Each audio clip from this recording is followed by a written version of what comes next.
Magandang umaga. Dalangin ko na ikaw ay mapagpala sa pangangaral ng salita ng Diyos ngayong araw na ito. Tayo ay manalangin. Panginoon, pagkalooban mo kami ng puso sa paghahayag ng inyong mga salita. Biyayaan mo kami ng pangunawa sa tulong ng Espiritu sa mga mensahe na aming maririnig.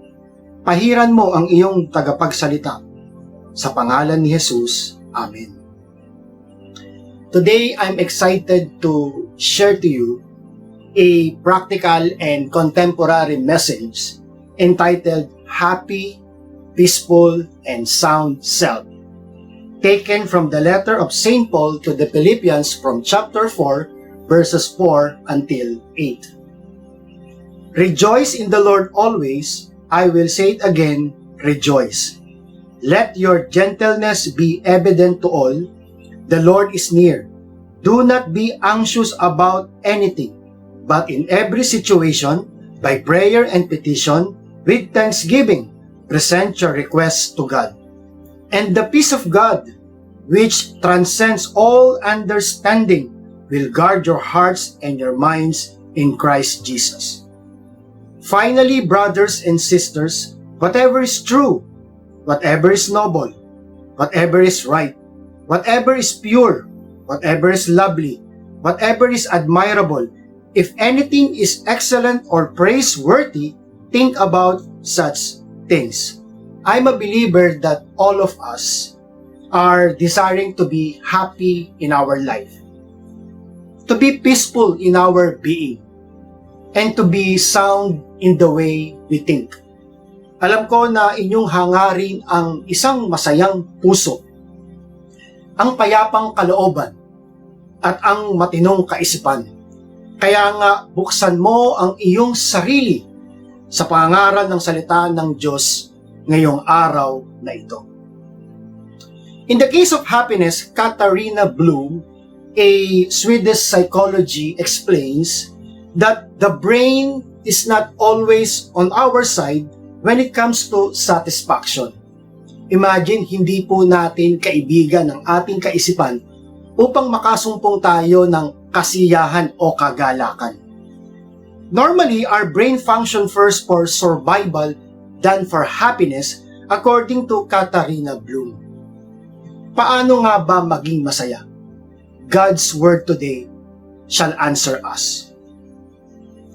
In the case of calmness, which is the opposite of anxiety, Bill Gualtieri, an American Christian writer, explains that people without peace of being are due to the problem of controlling their emotions and situations. Imagine, hindi ayos ang ating pamamaraan upang maging payapa o maging kalmado ang ating kalooban. Paano nga ba maging payapa ang ating mga kalooban? God's word today shall answer us. In the case of sound mind, the one Greek word for sound mind is sopinismus, which means control and discipline. Citation from gotquestion.org.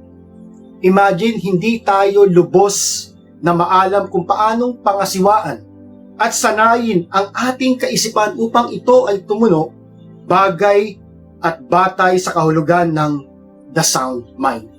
Paano nga ba magiging matino ang ating kaisipan? God's word today shall answer us. Rejoicing was one of the exhortations of Paul for the Philippians, on which they should pursue. Rejoice in the Lord always, and I say it again, rejoice. Citation from verse 4. Dalawang ulit tinuran ni Pablo ang utos na mga galak kayong palagi upang bigyan diin ang kahalagahan ng pagiging masaya sa buhay at pananampalataya. Eksakto po ang awiting happy, shalala, it's so nice to be happy, shalala, everybody should be happy, shalala, it's so nice to be happy. Now, what does it mean to be happy? Paano tayo tutungo sa kagalakan mula po sa kalungkutan at kabigatan. Bear in mind that authentic happiness comes from the Lord. It is a divine gift. In the Lord, you and I can be potentially happy, as it was exhorted in verse 4. Is it true that most of us believe that happiness is contingent with the possession? So we often say, the more I have, the merrier I shall be. Kaya nga sa ganitong conviction, ang mga tao ay naghahabol sa kapangyarihan, magtataya ng buhay para sa kayamanan at magtitiis para sa kasikatan upang kamtan ang kaligayahang inaasam. But we must realize that happiness is something that we will experience from God, even in the absence of haves and wants. We are exhorted to rejoice in the Lord, not in the material things. To rejoice in the Lord, not in the position and power. To rejoice in the Lord, not in the fame and accomplishment. Kung ang tunay na kaligayahan ay makakapit sa kayamanan, kapangyarihan, kasikatan, sa palagay ko marami po sa atin ay magigipong malungkot. Do you have big amount of savings in the bank? Kung wala, edi malungkot ka. Nakatira ka ba sa Corinthians garden? Kung hindi, so malungkot ka. Magara ba ang sasakyan mo? Kung hindi, so malungkot ka. Maganda ba ang trabaho mo? Kung hindi, so malungkot ka. Napakahirap kamtan ang mga bagay na inaakala nating magpapaligaya sa atin tulad ng kayamanan, kapangyarihan at kasikatan.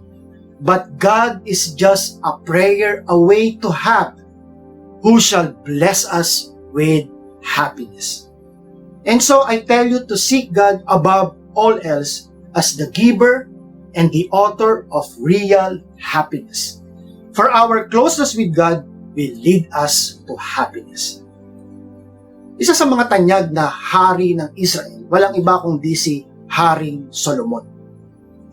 Sa larangan ng kayamanan, kasikatan at kapangyarihan, alam po ba ninyo, mahirap pantayan si Haring Solomon. Kung meron ng Forbes magazine, sa panahon niya, tiyak po ako, top 10 po siya sa listahan ng mga famous and richest people of the world.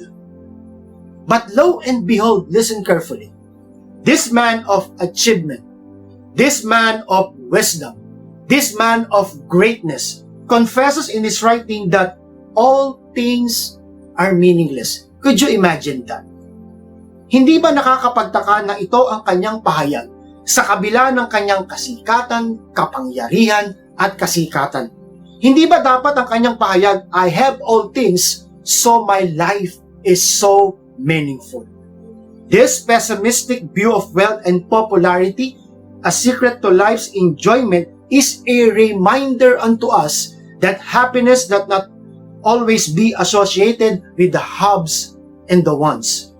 One more thing, happiness is a choice to take even beyond any circumstances.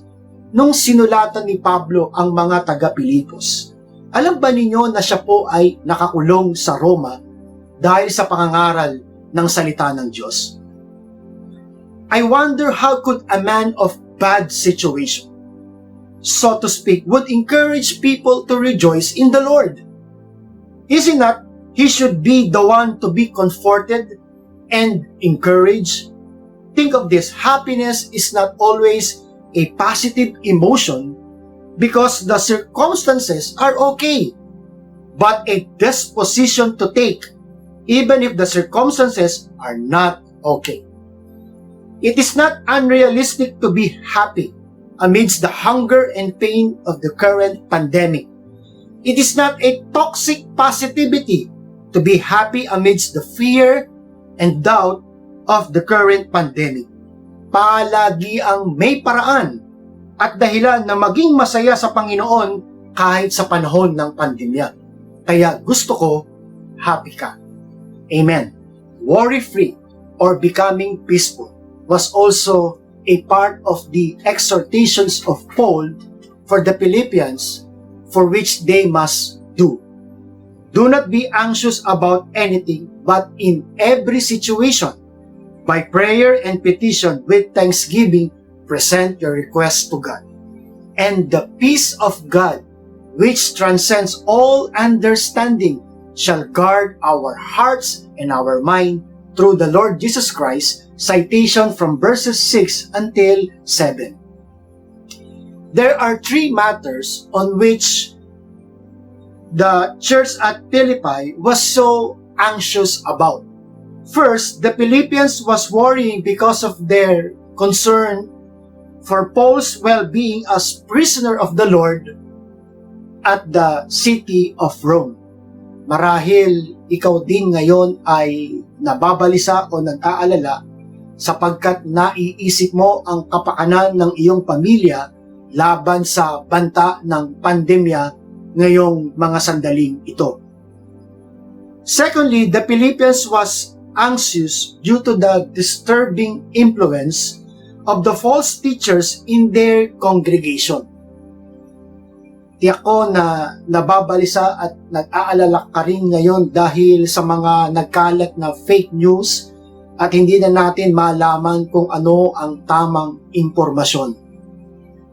Thirdly, the Philippians was worrying because of the division and conflict among their leaders.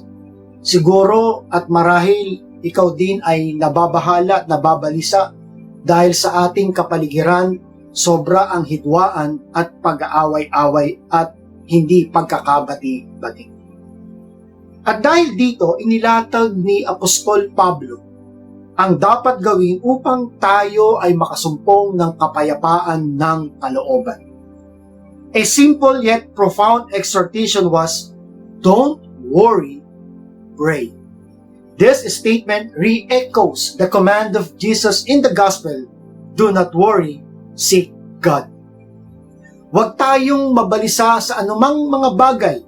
Sa halip ay ipanalangin natin ang ating mga pagkabalisa sa Diyos. When a particular problem arises, our innate response is to be concerned. But the exhortation says, pray and stop worrying. You observe, when there is a concern, ang unang approach natin ay mag-alala at pangalawa lamang ang panalangin. But we need to rearrange the order of our approach. When there is a particular problem, pray first, then stop worrying. Sa halip na mabalisa sa anumang mga bagay, mainam na isuko sa Diyos ang mga pagkabalisa sa anumang mga bagay. Listen carefully. The moment we make a firm decision and have the courage to pray first and stop worrying of anything, then the peace of God, which transcends all understanding, will guard our heart and mind through the Lord Jesus Christ. So the simple but profound action plan is pray and don't be anxious. And the supernatural outcome is peace from worrying. Ano ang mga paliwanag patungkol sa kapayapaan ng Diyos na siyang ating makakamtan? When we surrender our worries to God, the shalom or the peace in, because we are reminded to depend upon God, not upon ourselves. Mistulang napalaya ang ating kalooban mula sa pagkabalisa. Psalm 46 verse 10 says, be still and know that I am God.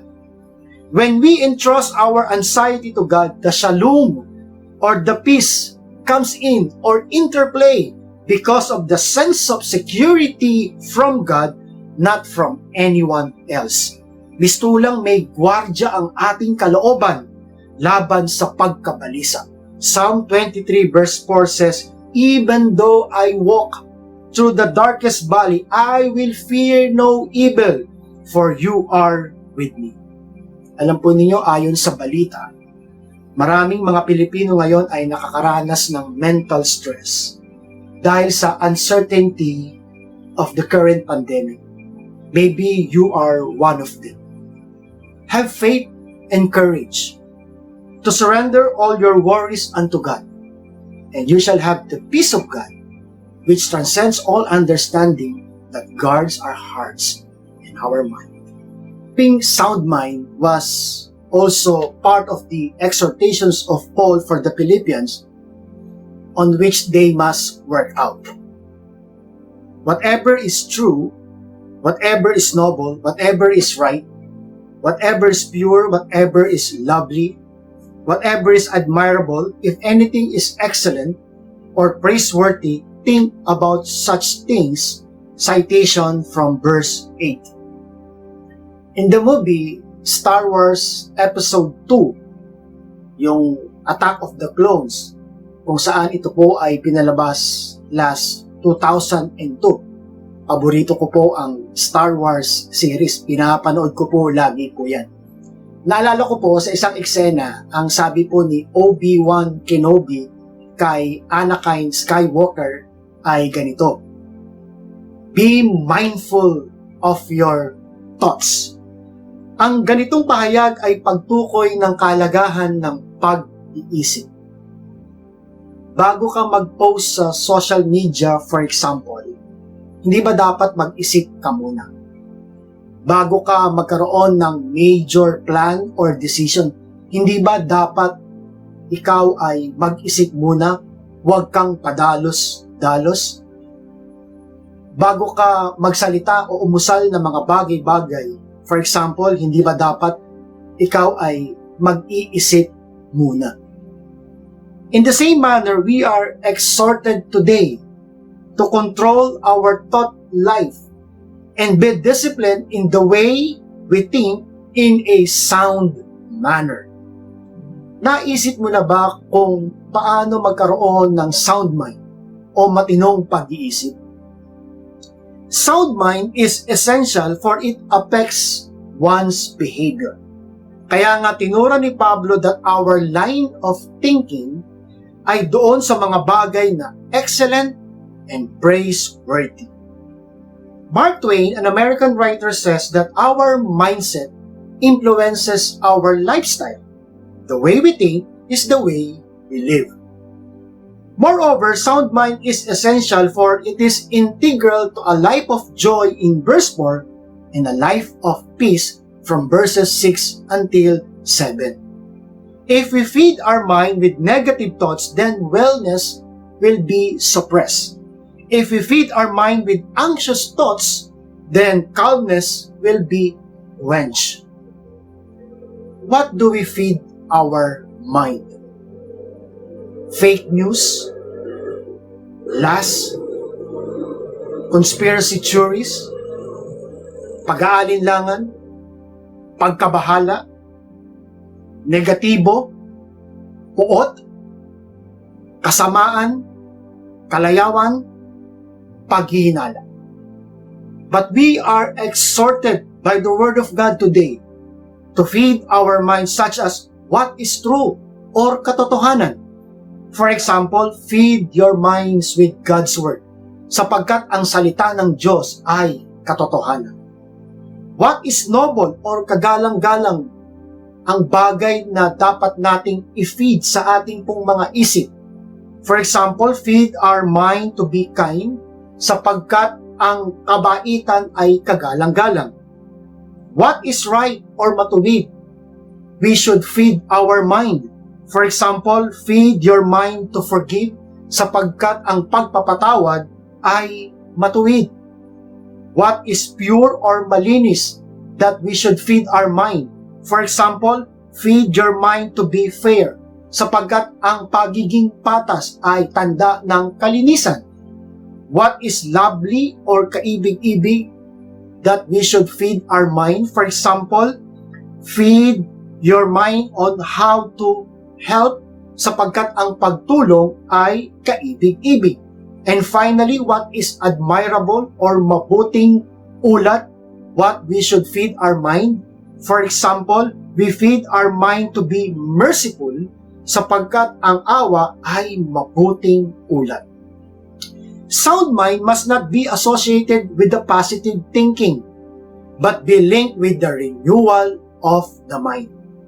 Positive thinking ay pag-usal ng mga positibong pahayag in order to imbibe positivity. What we need is mind renewal for the sound mind, not the positive thinking. Ephesians chapter 4 verse 22 tell us to be renewed in the spirit of our mindset. Romans chapter 12 verse 2 on the other hand tell us not to be conformed by the pattern of this world, but be transformed by the renewal of the mind. Ating pakinggan ang awiting Through It All ng Hillsong.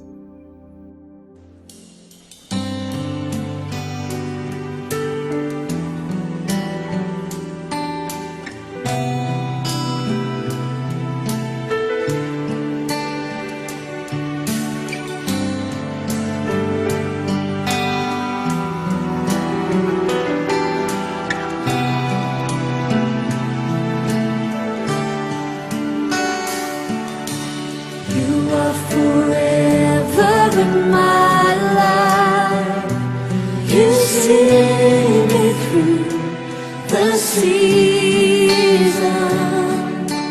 Cover me with your hand and lead me in your righteousness. And I look to you.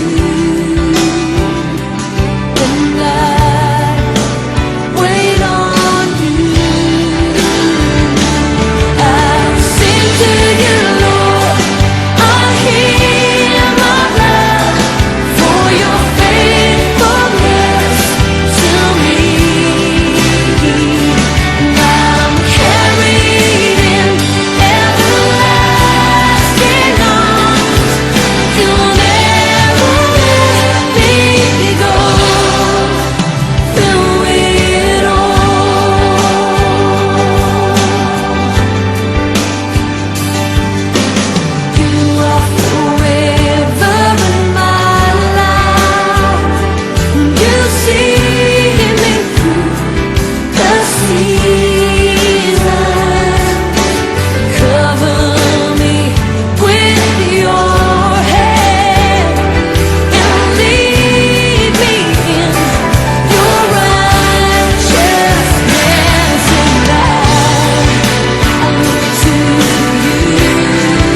happiness is a gift from God.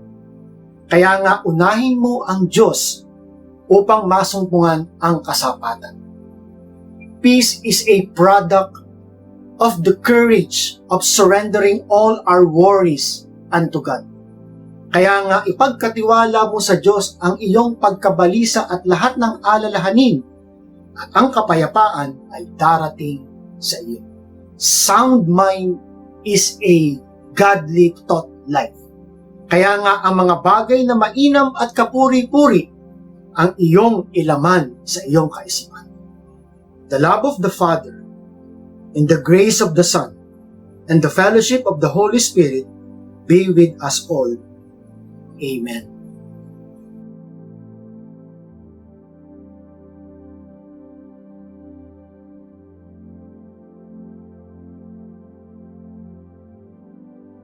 Good morning.